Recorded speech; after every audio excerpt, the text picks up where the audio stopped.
are live. Welcome back, boys. Welcome back, everybody, to the Mecca Banter podcast. I believe this is the 39th episode, 40th episode. Correct me if I'm Something wrong, like but that. but Sheesh. man, we have put out some content this year. It's crazy that we're already at, the 39th episode, but I feel like we have another really exciting one. A lot's happened in the Prem in terms of transfers in the last week since we've last talked. Two city games, some Gold Cup games as well. The GOAT, a proper announcement to Miami yesterday, and all of which we'll dive into. But it's your boy Winks. You can find me on Twitter at LCW21. We can go around the horn. What's up, Hoove? Lads, happy to be back. Another good week. Hoove here at Young Yid. Yeah, not a lot going on. The win that I got to see that I thought Messi might have been at was really fun. And then the double feature on the previous Wednesday was not fun. Not quite like I hyped it up last week. So, yeah, we're going to dive into it. Looking forward to it. Beautiful. What's up, Nikki? How we doing, boys? Hafey4 on Twitter as usual. As a City fan, it's not too bad. I will say Henry pointed it out in our group chat earlier this week during the game, but this is one of the hardest photos I think I've seen in a very long It's time. so good. Insane. And shout out It's our so boy good. Josh because man's been balling. I think it just makes it that much better that photo was of Yeah. Josh. It would have been sick if it was of any other player, but the fact that it's our boy just makes it unreal. But as always, that's going great. But I also started this meeting off by telling the boys I'd much rather wear a polo than any Chelsea uniform. So that's how the Premier League's looking for me. But we're still here and happy to banter about it. And that we will. What's up, Hank? What's up, y'all? It's Henry Wind at Henry Wind on Twitter. It's a great week to be a Manchester United fan. So much cool shit's happening in the Prem right now, in the transfer world right now. And like preseason games are back, which is so good. It's so good to see. We played Leeds last week. I'm actually not. Arsenal played last week. I don't know if Tottenham has played yet or Chelsea's played yet, but that's right around the corner. It's so fun that we are so close to having these guys back. But Nick, I don't know. I was a little bit surprised that you didn't start off the pod with celebrating that Pierre-Emerick Aubameyang is in talks with Marseille. in France as of 2 hours ago. It's personal fees agreed with Aubameyang to Marseille. The fact that you just said that statement in and of itself makes me so depressed. So that's hard to say about that. The fact that you're making a statement about me being happy of Aubameyang, yes, he's gone, and if that's the only thing that we have to talk about in this transfer window, then I'm going to be very upset. Clearing the fat. But yeah, I mean, we'll see. But yeah, happy Aubameyang's leaving. That should have never happened in the first place. So Brutal. Well, before we I think we're going to end today with kind of a transfer update across all of our teams, but figured we could start off with the STL boys. The double feature on Wednesday, we played Los Angeles and lost 3-0. I personally didn't watch too much of the game other than some of the highlights afterwards and kind of seeing tweets throughout. But did any of you watch it? Watch it pretty tough. Obviously, it was brutal. It was brutal. I Sucks. don't know. Hen, you got it, but Yeah, I mean, we actually talked about it last week in the sense that we just came off of a Toronto game that there's one or two guys in that Toronto squad that can hurt you maybe. And LAFC is not that way. They have 3 or 4 guys that can definitely hurt you. Definitely. Not even a maybe. And we saw that. I mean, we did a pretty good job in the first half, containing. They weren't super dangerous. And honestly, we had some chances. And had some really decent possession. I mean, in the first 20 or 30 minutes, we were bossing the game, quite literally. We were playing super well. Second half, wheels fell all the way off. They scored one, and then they just kept scoring. The one that they scored was a devastating counterattack. just absolutely took like I think 4 passes to get it the length of the field in maybe 10 seconds. And then just slotted away by Carlos Vela, doing a really nice finish with the outside of his left foot, which was outrageous. Just a great goal. And then we made some weird subs again, and we were probably resting guys for Saturday for whatever reason. And we brought in some. Yeah, I mean, first off, we didn't even talk about this. The lineup on Wednesday was That's where I was bonkers. literally. That's literally where I was Why going to didn't I start. lead with that? What the hell? The plot was lost for me when I saw the lineup. We all were really confident going in. LAFC had not been in good form. You know, They're still second in the Western Conference, though. So, like, I was shocked. yeah, I was of course. shocked with that lineup. I They understand. they had won one game in their last 5 before coming to us though. Yeah. So like Hoove said, going into it, you got to think that on Saturday we're playing one of the worst teams in the MLS without Messi still, and so why would we not play our dogs midweek instead of a completely different back line than we've played the entire season? You know, 3 or 4 absolute shitters against a team that was due for positive regression at some point and clearly showed that, especially in their counterattacks. But I understand rotation. I 100% understand rotation. And Berkey's mentioned it this year that this is, some of the heaviest that his body's felt, a lot of games, etc. I understand rotation. I don't understand shipping it in to any one individual game. He played an entirely new back line. John Bell had never even started before. To be totally fair, that you're right. First 45 minutes, nothing was really an issue. We couldn't get anything going offensively, but there were changes up top too. But then it fell apart. It was just like a lack of cohesion for sure. The line was broken so many times, whereas we've seen these other guys now, and Yarrow and Parker, and stays pretty tight. Rotating a couple guys, I get.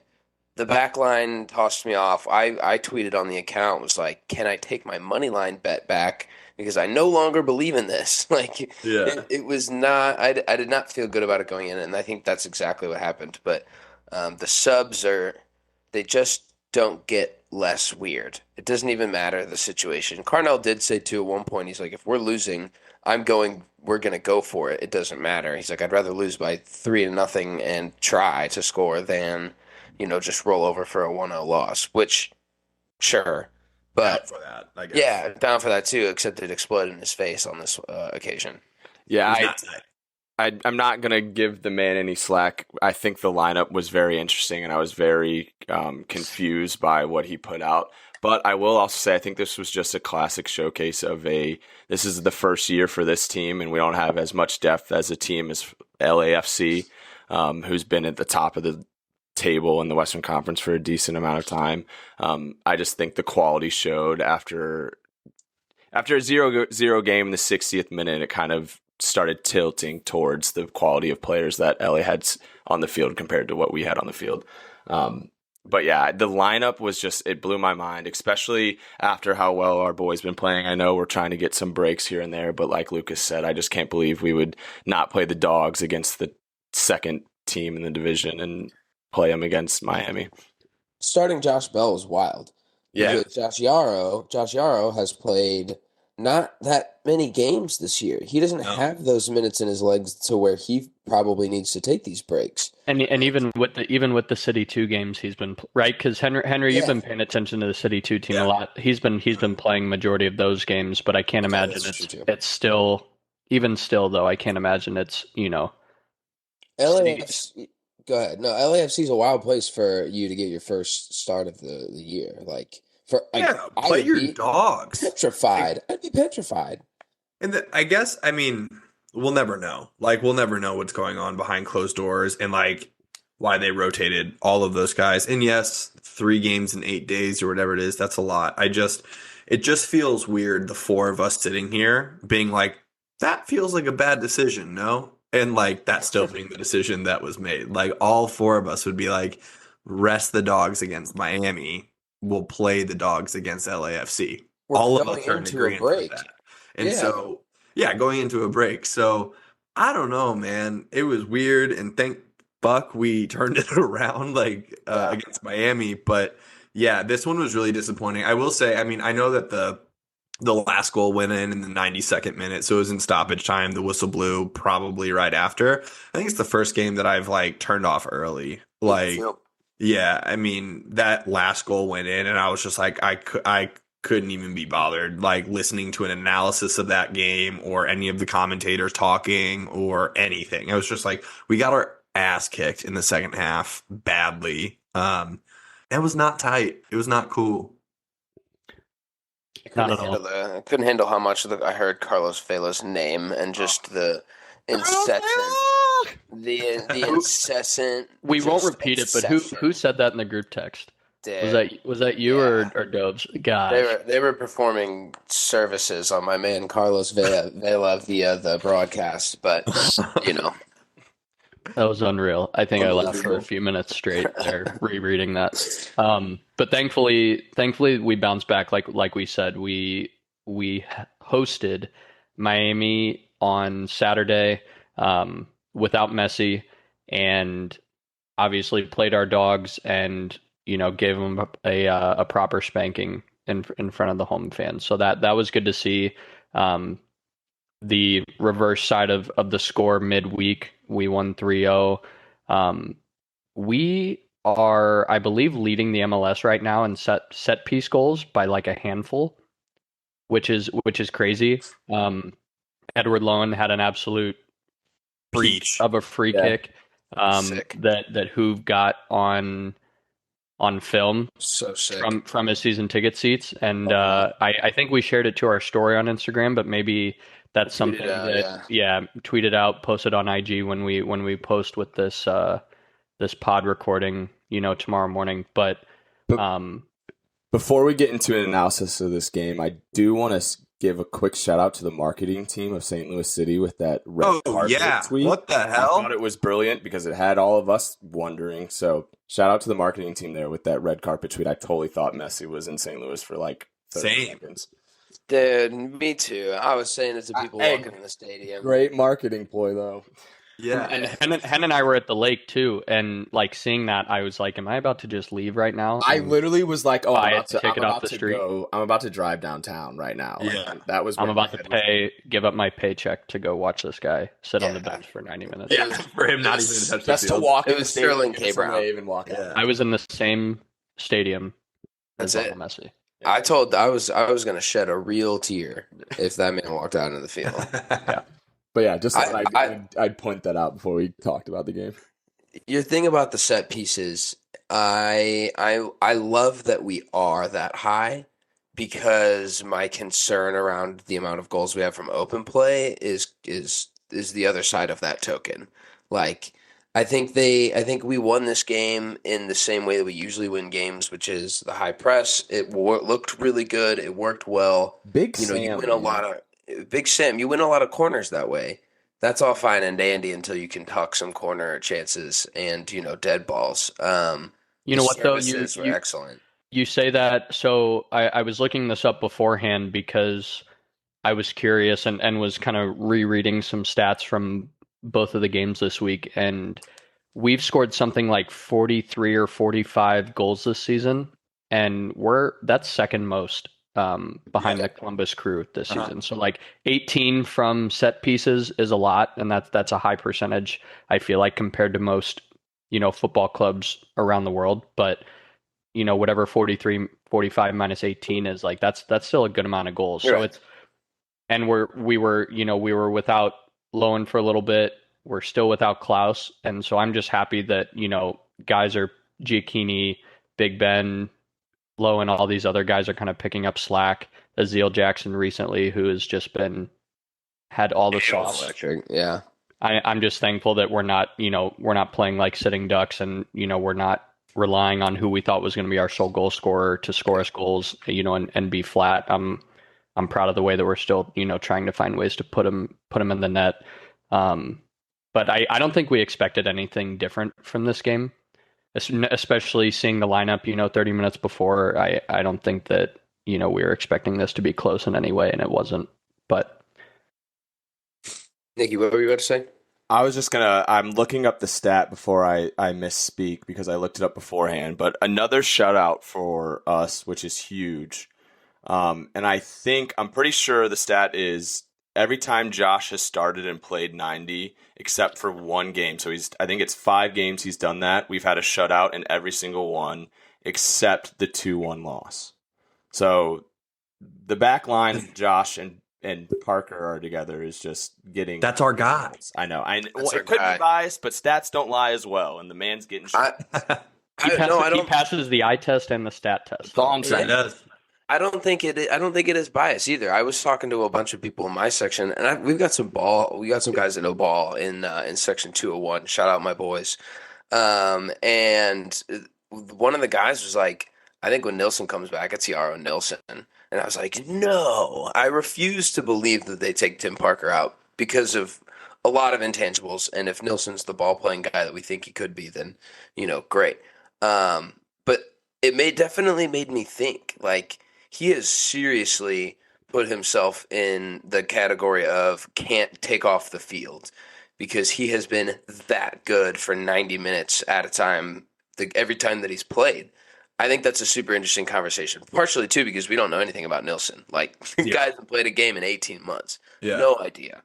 Yeah, and I think with Josh, like, I mean, we talk about his ball playing all the time, but, like, his style is so much more under the radar than Tim Parker's is, but his positioning is outrageous. His, like, decision-making process is fantastic. Like, he's always so calm. He's willing to play the ball into tight spaces. He knows how to release pressure by, like, taking the ball back or whatever it may be.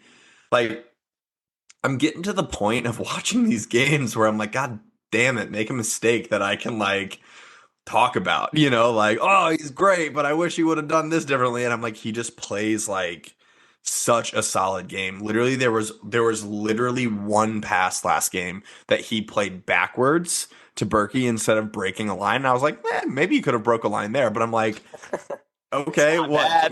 That's we your just started complaint. possession over again. I'm like, this is so stupid. He's been great, man. Like, he's really just taking his chances. What the fuck is Carnell's deal with Stroud, bro? 56% completed passes. What is going on? It's so bad. I don't get it. Does Carnell have a daughter that he's dating? Or I'm saying, bro, there's some blackmail. Little Fernan Torres, Luis Enrique action.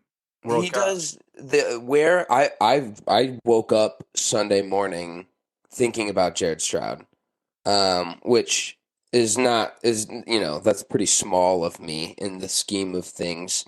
But I wonder if, like, he woke up and was like, hey, I had a great game yesterday. You know what I mean? And not to bag the guy, I listened to his city voice. No quarrels with the human himself. Good guy.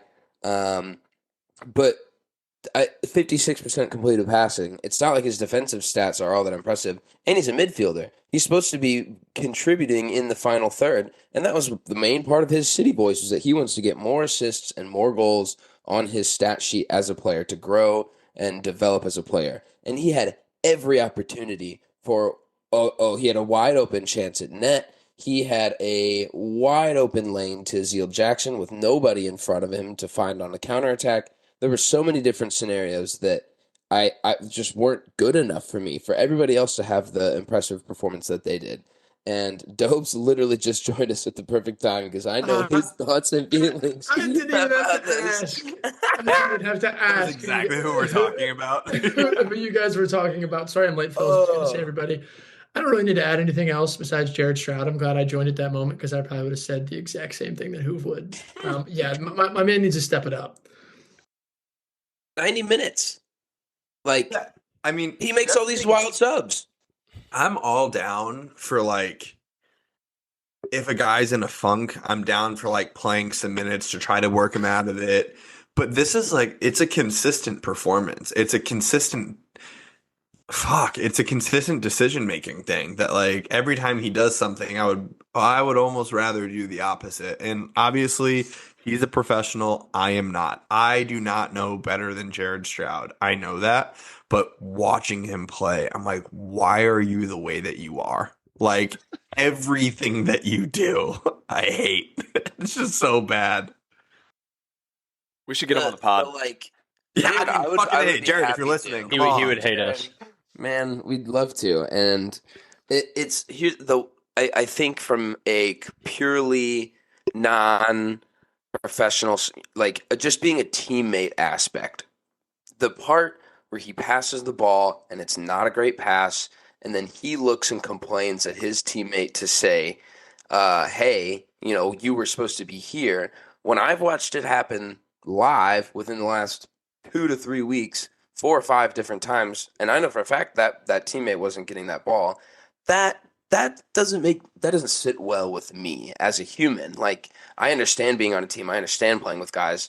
I was the first, Henry, you can attest to this. I was the first to be like, my bad. Yep, that misplaced it, or I was just so not like that. So Yeah. to watch him do that to his teammates and the guys who he loves, I'm sure, and they love him, and then do it consistently and not contribute in that final third where he said that he wants to. That's just frustrating. And from an outside point of view, he's the only guy on that field that went 90. Everyone else got subbed off. I just Which to don't me, get it. it goes into Carnell. Like Yeah. Stroud's doing what Stroud's doing. He Guy's been the doing workhorse. it, boys. He been doing it. But High rate of effort. at some point, you have to look at Carnell and say, why are you playing him 90? Like, there are other guys that can play that position. And who knows, fellas? Like, once Klaus is Sure. back, if Klaus ever comes back, maybe Giacchini moves out to that left-hand spot and Stroud doesn't start anymore. I Maybe thought that's the case. when Saleo came on, I thought he was Much great. Much Man, better. I've always rated him. He's fun. He'll take guys on. Did you all hear the stat?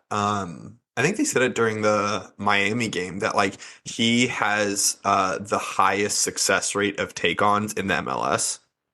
See how That's he does? outrageous. Like he's That's like fun. statistically the best dribbler in the MLS. Which I was like, that's cool. Do you think Bradley knows? We should tell Bradley. Yeah. I was going to say, nah, we keep should playing, retweet keep that playing stat. Stroud. Yeah. Wait, but fellas, I have a question for you all. Now that we're past Miami, Messi's official. Mm. What happens? How do It we is, feel? bro. I'm so excited. Changes. Yeah, I think it'll be interesting. Believe. I think it'll be interesting to see who else Miami signs because, like, yes, Messi can completely change the dynamic of a team, but they're still so bad that they still need help. And if these rumors, with Iniesta, Hazard, Sergio Ramos, Jordi Alba, like obviously these are all bonkers, and the majority of these may not happen. But I think that if and it might even be too late for them at this point in the season to kind of completely turn things around and make the playoffs. I don't know. I'd have to look at the schedule and kind of the points rankings, but I think it'd be really cool. I think it's great for the MLS. He's going to attract a lot of great European players our way and hopefully elevate the league as a whole. Even Miami specifically, just like being around these players who aren't playing great football right now. Seeing Messi in training, learning little things from him here and there on technique, vision, etc. I think it's only good things for this league. I've said it a couple times that to me, I'm more like sad than I think anything. Like, yes, to me, it's unbelievable. Not only from a marketing standpoint, it's going to be very cool that Messi's going to travel around the United States. All these people here are going to get to see him play. I think like just watching that Miami team on Saturday night and then realizing that like Messi has to be sitting at home like watching them Training like, with them I mean, daily. and He they're wasn't watching. He was running around Publix grocery shopping for his family. yeah. Avoid watching. Like I think it's more sad. Obviously, I'm super hyped that he's joining the MLS, and it's the ability to just watch him play in our country and travel around our country. Not only from a marketing standpoint, is going to do so much for the game here, but the other side of that is just like when you do watch Miami, you have to realize that we're sort of past Messi's glory days, so to speak. And I think it really hasn't hit yet. It's been all this hype sort of around him joining, and it's cool he'll be in the United States. But like in my opinion, it's sort of at the end of Messi as we know it. Like he's going from playing in the top clubs and the biggest competitions in the world to a league that doesn't have relegation yet. So it's super exciting, and of course, it's a massive move. But to me, it's a little bit sad as well. For me, I think I have 1 year of excitement before I turn think to so. sadness. I think Like so. I think the excitement for me is going to last for about a year. Like until we, I don't know. I think the rest of the season watching him play, and especially if they come to St. Louis next year, which I don't know if they will. They'll probably play in Miami, but if they do, like that'll hype me up. Nah, I'm team. It was MLS or Saudi, and we won, and I'm taking that. We get to watch this man. Everyone gets to watch this man. It's global. You can buy Apple TV wherever you are in the world. We beat out the Middle Easterners and the money and the oil money, and we brought the GOAT in. Who's turning this into like a nationalistic? Like, No, and truthfully, we're not wrong, America, though. we win. I don't want to say that Saudi Arabia is Taking ruining over all it, sports. but we're watching it like and Dobes has said this. There's not going to be a world where we don't have Qatari or Saudi Arabian influence in sport ever again. They're going to continue to do this. They're going to continue to grow. They're going to continue to spend money. So I think it's fantastic. I think yes, he's not going to play against these European clubs at these best leagues in the world, but he can pull some kind of comeback out of Inter Miami, and he can get top 4 in MLS and play in the CONCACAF, Champions League and stuff. Like, I don't think it's the end as we know it. I think this is the downward slope that we had expected. I'm just happy that it's close to me. Yeah. And that I will, actually have an interest and care in the fact that he's playing still. Because he goes to Saudi Arabia, it's over. I won't watch another lick. Like, I completely agree with both of your guys' takes. When I envisioned Messi's downfall, it was like the man's going to play CDM still at the top club in the world and just chill out in the middle. Yeah. Like that. Yeah. Like that's how good he is. Like I imagined him being 40-something years old, still playing for a Champions League side, but just running the midfield. Like I agree with Dobes, and I also agree with you, Hoover, though. Like, the options that he was going, I'm very happy he went with us because I do think, like, not even just marketing, like economy. Like, our economy is going to get boosted because of Lionel Messi. Like, it's like Taylor Swift touring. Yeah, it's literally the 2 biggest things in the country. You have to give, and I read that like long article. Like, you have to give the MLS and like Don Garber and Georgie Moss, the owner, or like just the fact of like what's so interesting persistence. Is the deal that Messi has with Apple. Like was completely 100% separate from any conversation that they had with Inter Miami. So like in order for the MLS to even compete with Saudi, like it was a total like almost like United States effort. Yeah. All in. It was like, because it was technically like, I forget what they called it, like some sort of like sports washing or something if Apple would have been involved in the direct conversations with Inter Miami. But like, that all of those people sort of know each other and made that happen. Yeah. Yeah. So it's like, and the deal's been in the works for a couple of years. So you do have to give credit to the MLS because they literally landed the World Cup MVP, if you want to call it, from six months ago. Crazy. Which is outrageous. Yeah. There's also, dude, we're talking so much bigger for the league than anything that we've comprehended. Like the national media has talked about an MLS pre-Beckham and an MLS post-Beckham, and I think the exact same thing. Like we've already had conversations from what I've read with the South American, what are they? The CONMEBOL or their whatever. I don't know. But apparently they're already in conversations to bring MLS teams into the Copa Libertadores. So like, which would be lit. That is if St. Louis plays against like River Plate, we're going. That's insane. That's insane. So I think Messi coming in only ushers and convinces other people to come in and work with MLS more and more often and more frequently. So that those types of things are just going to start to happen. It's the trickle down is going to be ridiculous from this. The biggest thing that takes the MLS forward, and there's been rumors it's going to be added to the USL, is just adding that promotion relegation. Yeah. Like that plus Messi in the league in every single game that matters. It's like if that happens, that's when I think the league is really moving forward. We need it to work in USL. the USA doesn't know the greatness that is promotion and relegation. Like, I mean, I was literally this morning talking with like those Madrid coaches at that camp, and like they were talking about that, about how like in the USA, in like the NBA, the NFL, the MLB, like they're all basically monopolies, all of them. Like Yeah. there is no other. I mean, like there's like the XFL or like the AFL or whatever that's kind of trying to make a push, but like there is no other thing. And for a promotion relegation system to be at play, the USA would fuck with that so hard. Like there are winners, there are losers, and like that would be great. So if we can get it in with MLS, who knows? Maybe there's a world that there's like a promotion relegation MLB side, and like the Cardinals, if they're losing a bunch of games, it's like, well, they might get relegated down to AAA. Yeah. Yeah, the only thing with so like the NFL might be able to do something like that I think one reason the MLB wouldn't be is because they've got the AAA version of Yeah. their club. Um, so it's a little different than like these USL teams that aren't necessarily linked directly with an MLS team. You know, we've got our City 2 team.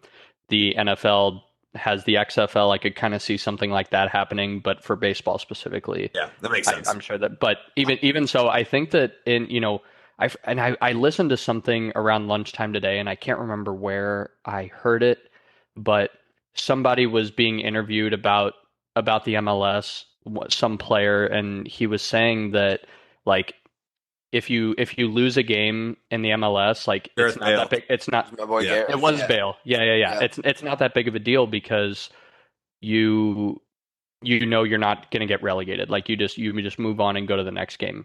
But in Europe, they take losing a lot more seriously because they miss out. The club, the owners miss out on a shit ton of money, and the players lose out potentially on the chance to play at a top level in a top league. So I think that as far as like elevating the sport, especially in America, I say 5 to 10 years it becomes the biggest sport in America if we stay on this trajectory. But I hope. Dude, I think it's I what hope- the sport needs. I hope that we finally get rid of one of the most frustrating things I think being an American soccer fan is like those people that turn on your ESPNs, you turn on your big networks. It's like we've all seen them do their list of top 10 athletes in the world, in their opinion. And every single time it's Tiger Woods, it's LeBron James, it's all of these American athletes. When the biggest athlete in the world always has been and always will be Messi. And so I think that people are underestimating like just the global reach that this guy has. Yep. So I think Messi just being here is really going to open up not only just like Americans' eyes, but like all over just how big this Yeah. dude is everywhere. Because consistently we've been told that football players are the biggest athletes, basketball players, and us that follow soccer have always sit there and be like, we know Messi's You got, bigger. yeah, Even you know nothing. Even Ronaldo's bigger. So I hope it just opens the doors that much just to see how big these stars are. Winks, here, back to the Bale thing. I thought the manner in which he responded to that was so funny. They were like, "Yeah, so what's So the casual. Biggest? It's like, what's the biggest difference?" Oh, it was, dude. The MLS was way more my man's speed than Real Madrid. Yeah, dude. What's the biggest difference in the MLS? He's like, well, they don't feel too bad when they lose. Like, and when you win, they celebrate like every win like they would just won the trophy. So he's like, yeah, it was pretty relaxed when we'd take a loss. There was no implications after that, but like he was like digging it. It was not Yeah, like a he's like, dig I'm at here for it. MLS. He was like, yeah, it was pretty sweet. And we lost. I was going getting home. whistled at Madrid, bro. Yeah, exactly. For just not speaking Spanish. Yeah, literally that. All right. Well, I think it's only proper that we move on to our other team. The boys in red, white, and blue also lost on the same day that our city boys lost to LA. Team USA played our second string starting 11 against Panama in the semifinal of the Gold Cup, and we lost in penalties 5-4. I'll start it off by saying Aaron Long started. So I think we kind of knew what was going to happen from the front there, but we were 0% the better team in that game. I think that, by the time we finally created a bit of magic, Jesus Ferreira towards the end of the game, Panama had already done the damage. And we just had nothing. We didn't have anybody big on the bench either. I'm still just so baffled that we as a team that has so much potential, so many of our top players are going to be in their prime in 2026, still choose to not consistently play the same starting 11 to build proper chemistry outside of training when we get to play, even though Panama's, not a top 50 ranked FIFA club, they're still considerably better than, when we played Trinidad and Tobago or whoever, Uzbekistan. whatever it was several weeks ago. Like Saint Kitts. when you have a chance to play a top 60 team nation in the world, like this is the time, whether we win or lose, this is the time for us to be playing those guys who aren't in season right now with their actual clubs. Like, why? I don't know. Do you guys have any sort of justification for why we might not have done that? It felt like Greg Berhalter was managing the team even though he wasn't this week. The only thing I can think about is obviously like those top guys, they need a rest. Yeah. The Gold Cup is a long tournament. I think I underestimated how long this tournament actually is. It's like several weeks long. Think when we went to the game, it's like 3 weeks ago already, and it's like that time is just moving by. But so I think the first thing is that they need a rest. The second thing, there is no other country or group of countries that does anything like this with the frequency that we do it. So there's the Euros every 4 years, and I guess the Copa America is like every 2 years or whatever it is. But the Gold Cup is like every fucking year. And so I think at some point, those top guys are like, I'll just get the next one. Or It would have been whatever. offset if the World Cup wouldn't have been in. Yeah. That's what made the Nations League and Gold Cup back to back, was the World Cup being in. Oh, gotcha. Because typically the World Cup would have been this summer. Or last summer. So that's what sort of throws the whole schedule. Because historically, the top guys have played the Gold Cup. They just haven't had the Nations League a week and a half before. So weird. Just not here for it. I don't like it. I don't even remember pointless. the game, dude. I blacked out for the entire 100 and whatever minutes. Well, we lost in just about every statistical category. I think in CONCACAF, Team USA held the most possession collectively out of any team, and I think we had like 40% possession in that game against a team that we should wax. Yeah. But again, it's tough to like justify any of this and just say that like Panama were just the better team, but it all goes back to the fucking lineup for me. Yeah, and I want to talk about the pens, bro. So we missed two of them, and the two that we missed were supposed to be the two senior heads of the team. Jesus Ferreira missed his first, which is a terrible precedence to set. And then Christian Roldan, which if I could have put any amount of money on that ball going in or not, I would have chosen the or not of Christian Roldan. I don't have anything wrong with Christian Roldan. He's never done anything to upset me. He's just not a player, bro. He's just not someone that I have any confidence in. Yeah. So yeah, when your two senior guys like can't make it under the pressure, that's just not good. Turner had a save again, like that boosts that stat that he has against, whatever it is, 45% saves or whatever, but just terrible pens. Not good. Yazga hit a great pen, good on him. He did. But like, jeez. It's the little things. I'm not even really mad about pens, because I think pens can go either way. I'm more just upset about the fucking effort the entire time. Like, that's like one of those things where It was embarrassing. That's what I mean. The guys at Panama actually looked like they cared. And you have a bunch of guys who like don't get to wear the crest often, who don't get to wear that badge often, who are fighting for the opportunity to potentially just wear it again. And most of them took it for granted, it looked like. There's a few guys who you could tell, like, even going down 1-0, like wanted to come back and cared a little bit, but for the majority of those guys, it seemed like they truthfully didn't give a shit. And I think that's the bigger issue. That the lineup is horrible. The effort is no excuse. I couldn't agree more, Dobes. I think that's literally a tryout for everyone that was on the field, and they all did not do well at all. It's a tryout. Why are we having guys who aren't going to be on the next World Cup cycle playing in the game? play the kids. I agree with you. I completely agree with you, but I still think it's embarrassing when we should still be winning with that side.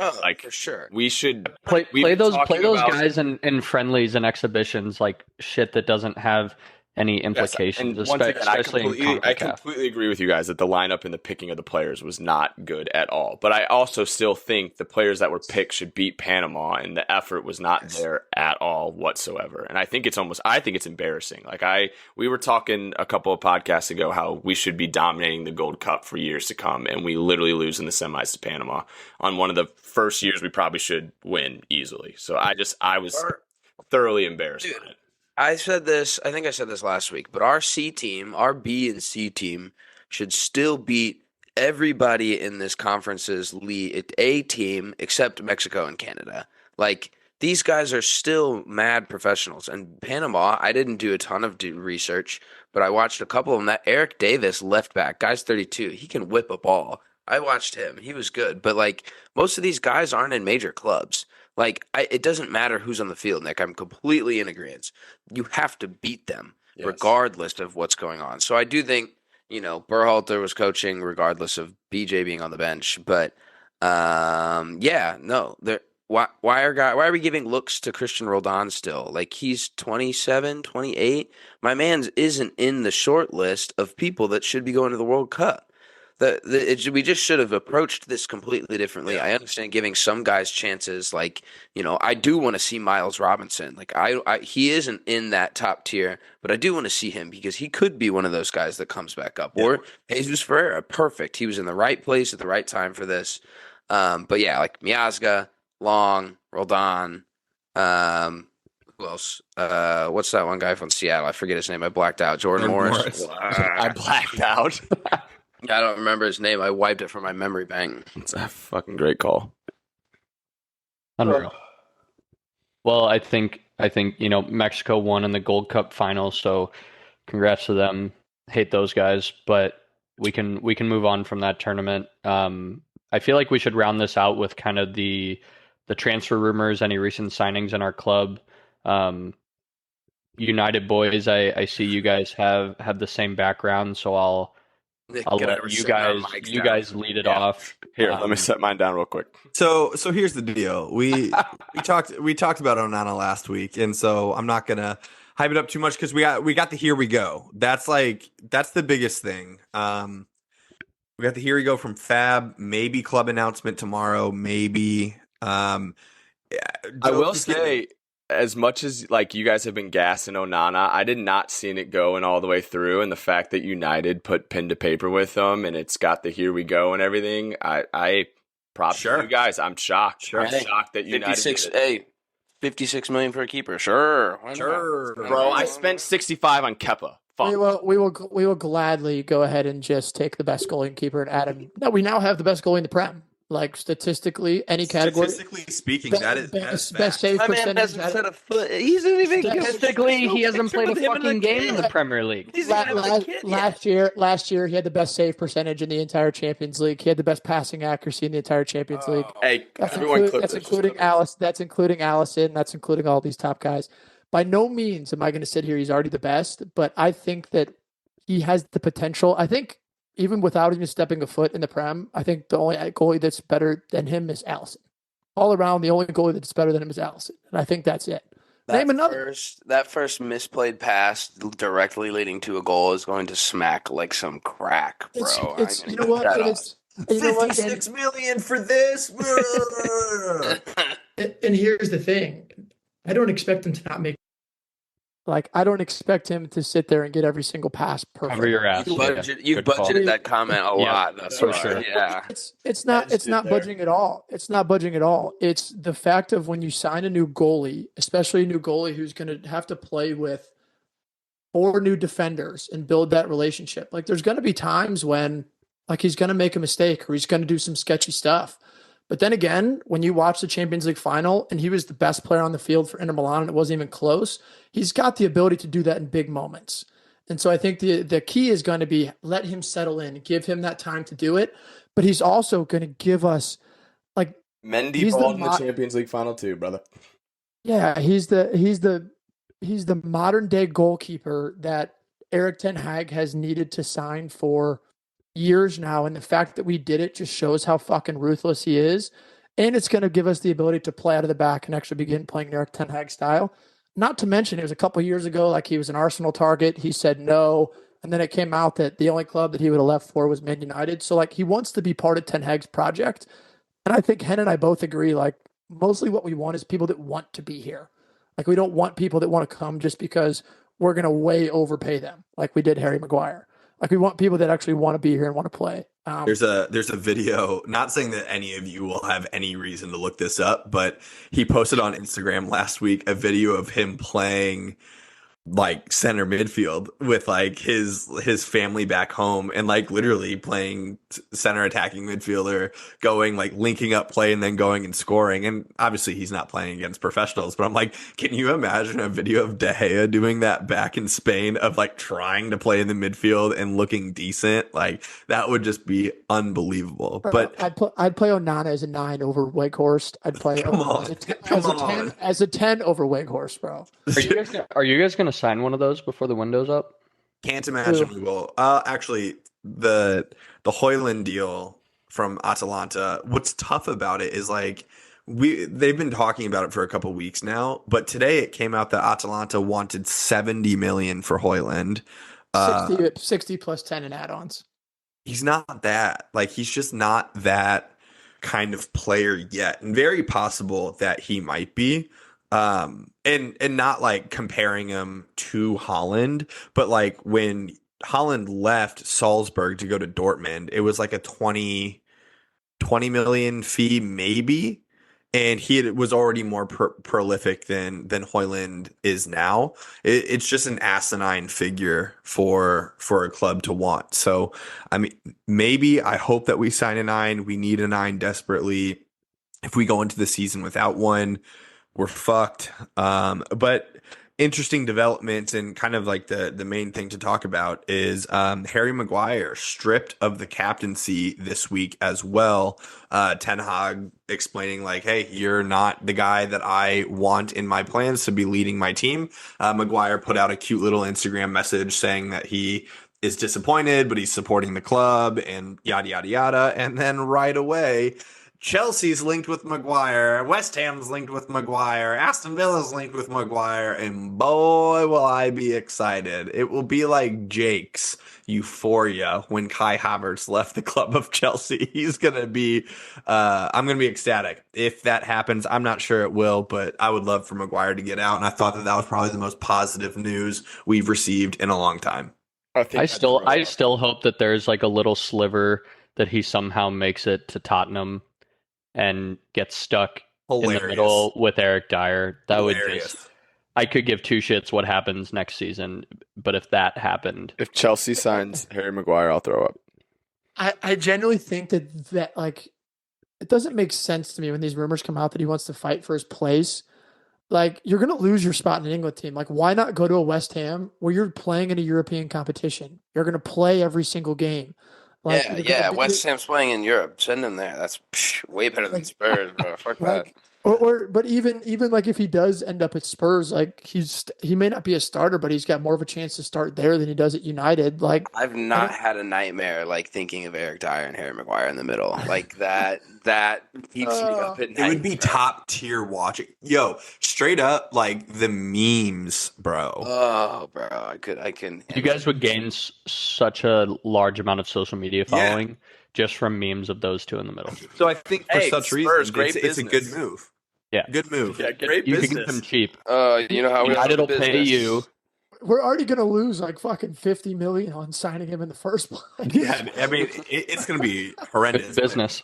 But quite literally, there's a lot coming out about Maguire leaving, obviously. Galatasaray put in a bid for Fred that got rejected. There's guys that are getting interest, which is good to see. We're still figuring out what's going to happen with some loan moves. But I feel like we're moving in a good direction from a transfer perspective. But no matter, even though we bring in Onana, we bring in Mount, let's say we bring in one more squad rotation player, the transfer window isn't going to be complete unless we get a 9. I mean, without it, it's just not going to be possible. We can't go into the season without a 9, period. Martial's hurt already, so like he's not even back. That's what we need. But at least some good. positive signs in the last 7 days. Yeah, and I mean, good news outside of that. I saw Bruno turn down Yeah. a couple interests from some Saudi clubs, and then you guys just re-sign Rashford till Sure did. 2028. Yep. Our biggest issue is it's just the amount of time that it takes us to get a deal over the line. Like that's the biggest. We Like even if we sign Hoyland, like I guarantee you it's 2 or 3 weeks from now when like we're a month away from the start of the Prem season. Yep. Like which is insane. So like if we don't get him in, like it's going to be Rashford on day one early, and that's why the biggest thing in all of this is like the takeover talk has gone quiet. Nobody's Zero. saying anything, and nobody's saying anything anymore. Now all of a sudden these deals are moving slow. So like I'm happy with our first two signings, but like right now, if the season were to start, like Arsenal and City are still miles ahead of where we are. I think it's interesting in the transfer world because a lot of times we talk about like who our teams are, rumored, linked up with, talking to, and then who we end up signing. But it's all, I think, also a super important piece to that is like what players teams choose to keep around and re-sign. Yeah. So I think like for you guys, obviously, Rashford doesn't want to be anywhere else, so you knew he'd stay. But I think that as far as like your midfield goes, it's good that for you guys that Bruno like wants to be there still too, kind of like what you said before about signing, players who want to be there. But I think that re-signing Facts. players is equally as important. Absolutely. But I feel like in the spirit of Harry Maguire rumors, I can let Chelsea or Tottenham go next. It won't Talk be about too. any sort of rumors going on with your club. It won't Fofana's take hurt. too long. I'm gonna be honest, boys. I'm really nervous about Chelsea's midfield right now. We need to start making some signings. When I think about the midfield, I can't even formulate a three without adding Conor Gallagher in there, which is just hurting me. That's where I will start, though. The first thing that I saw today was Conor Gallagher rumored to Tottenham. So I thought that was quite interesting with the Højbjerg rumor. With the Højbjerg rumor to Atletico Madrid, apparently your new coach is a big fan of Mr. Conor Gallagher. And if that were to happen, then I'd be really concerned that we haven't signed any midfielders. I think Concedo is still a rumor, and like Dobbs was kind of saying, this deal is, the deal is going to happen, it's going really slow, and I hate how slow it's going, especially when it's an important position like the midfield, and I want him to start gelling with the guys that are there now. So yeah, definitely stressed about that. The other person I saw was Lyon's Cherky, I think his name is. That's the other rumor we have with the midfielder, so hopefully we start signing some midfielders because that's where we need the most. But yeah, nothing else really from Chelsea. I mean, besides CP being official to AC Milan. So good. I'm as a Chelsea fan, I think he was mistreated pretty well. I can say that now. I think he's a very talented player and should have got more time at Chelsea, and I'm very happy that he is going somewhere that he will possibly get more playing time. I wish he was more successful at Chelsea because he was definitely a big part in me being a Chelsea fan. So yeah, I wish him all the best at AC Milan. Yeah, it's the first time I'm hearing about this Conor Gallagher business, so that's wild. We're doing it live, fellas. We're getting live reactions. Live reaction, newsflash to Andy Hoover. Let's see. Can you read the tweet that I just sent you, Hoov? Dude, I mute my phone Because nuts. What was it? Oh, you sent it to me? Oh. Yeah. Harry Kane does not want to join PSG this summer. PSG were interested in doing a swap deal with the London side that would see them offer Xavi Simons plus cash for striker.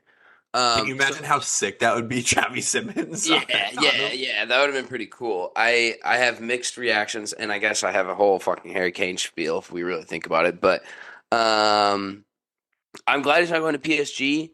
Xavi Simons, I saw that. So Xavi Simons would have been sick. And I think from a purely Spurs beneficial side, that would have been it. I also just didn't want to see him go to PSG for the way that they've treated their players in the past and like who I think he is and what he should mean to a club. Like seeing like fans outside of his house because he hasn't scored in 5 games, like chanting and saying shit. That would like just break me, to be honest. Like, guy's a family man. He should go to the light side of Bayern, and I think that he will. I think it comes down to I think we're gonna have some standoff type stuff this year, the end of summer, because that he's what gonna happened leave for last year? free. Yeah, it's exactly what happened last year. I'm looking forward to it. So yeah, Box I think I want him to go. We've done it. I've had enough time to like mentally prepare for this.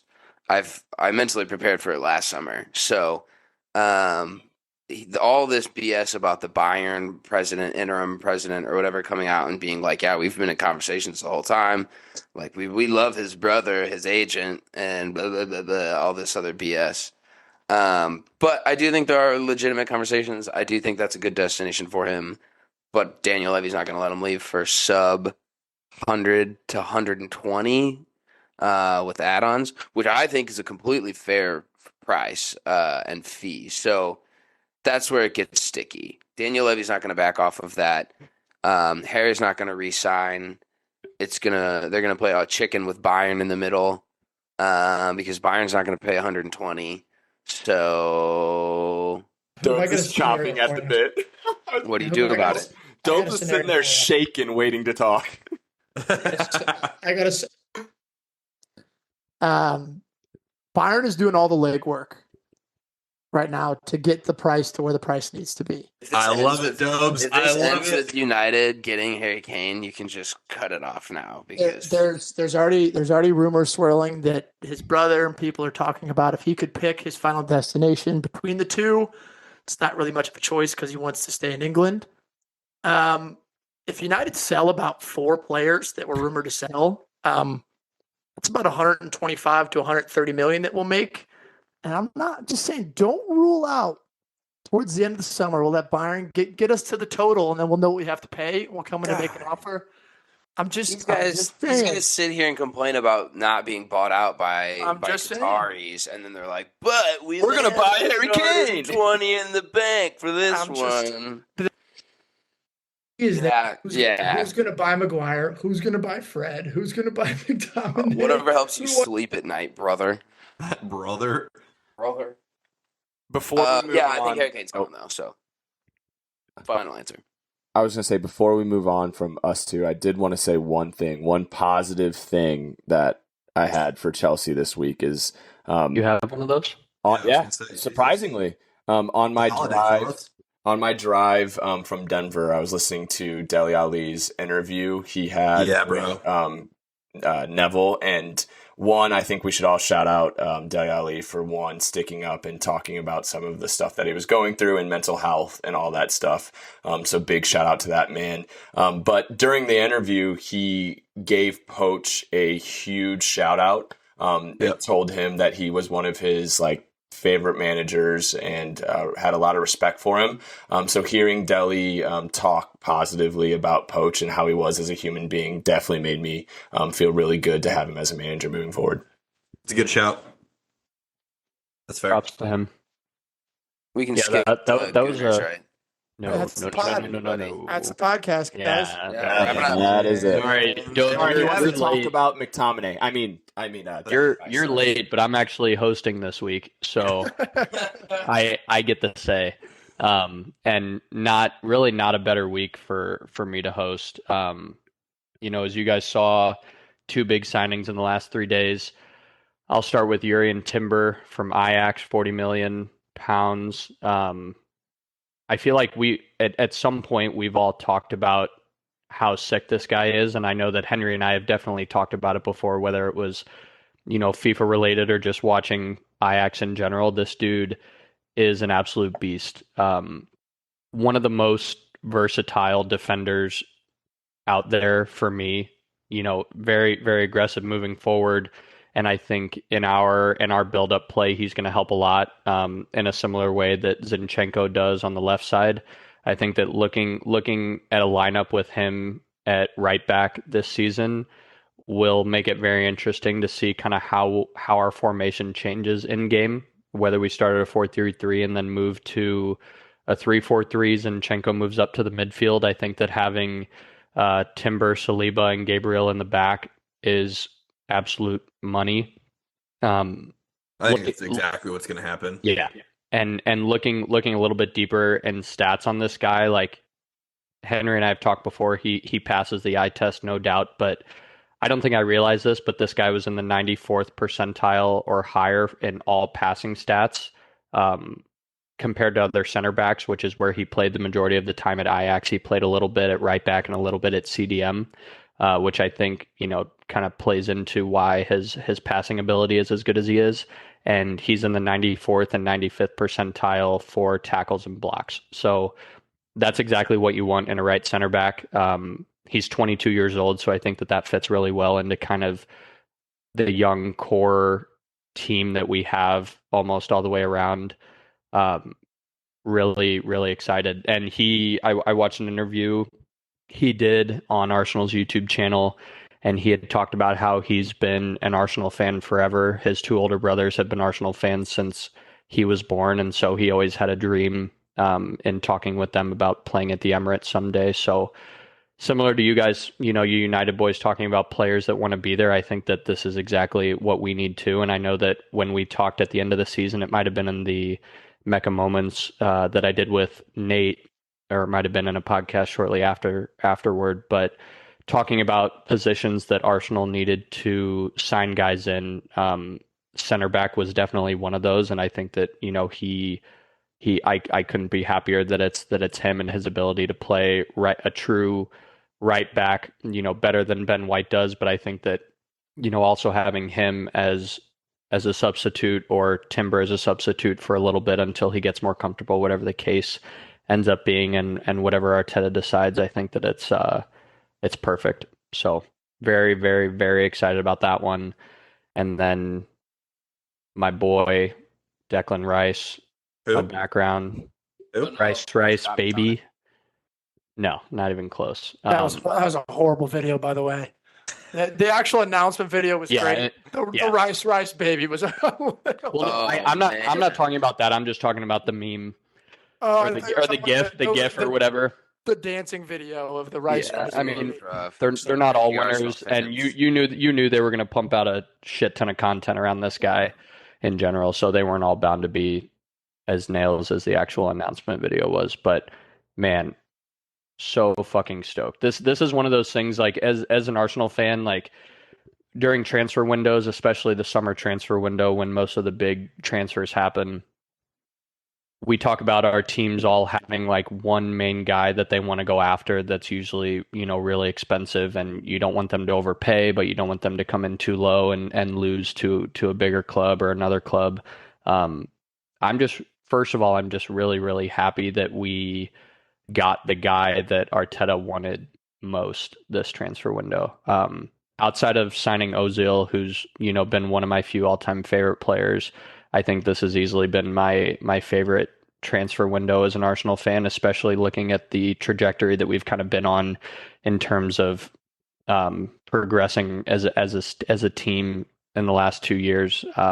This is definitely my favorite one, but we got him for 100 million plus 5 million on add-ons, which, you guys may say was overpaying, but at the end of the day, like, somebody was going to buy him for right around that. And I'm glad that, Arteta and Edu were given the money to do so. He, like Timber, passes the eye test.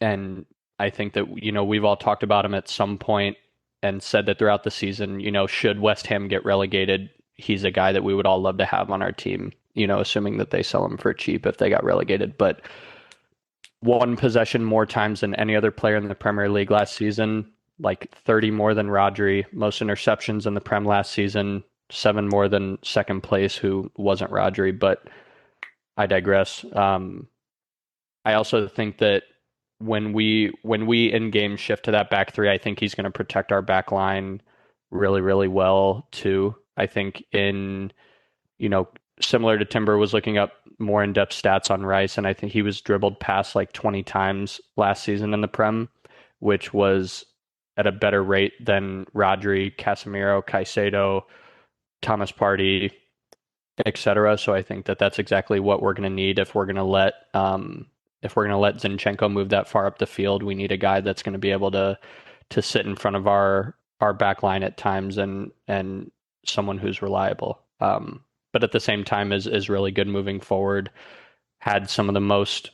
Collectively had some of the most forward passes in the Prem last season too, outside of Bruno Fernandes and Rodri. But Who? Bruno Fernandes, Olympic diver. Apparently they're You might boys know him. too, hanging out in Portugal. Yeah, I know. How cool is that? Wild. So cool. Wingsty, So cool. What's up, baby? What's your midfield three with Rice now? With the Rice signing now, Yeah. I think it depends who we play, because I think we'll use Kai in a completely different way than you guys will. I've been seeing as like a left midfielder. Kai. Yeah, a lot Yeah, of the rumors me I've too. been seeing is Arteta. Me too. I think it depends on who we play. It's going to be some combination of Kai, Odegaard, and Rice, or Party, Odegaard, and Rice.